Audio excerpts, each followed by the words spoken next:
Ano kaya masasabi mo sa session natin ng bone setting? Kamusta po yung pakiramdam nyo? Medyo kumaan dahil yung kiramdam ko. Parang nawala lahat ng mga nang kumakain ng katawan ko. Okay. Yung mga ngalay mo, sir, nandyan pa? Nawala na rin. Parang hindi na magana sa iban eh. Ikot-ikot eh. Hindi yung parang maga na namamanggit pa. Okay. Parang tanggal ng So, anong may recommend mo ba, sir, sa kanila yung ganitong klaseng hilot o bone setting?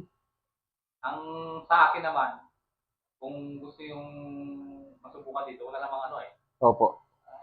sa akin, gusto ko, nalito na ako eh.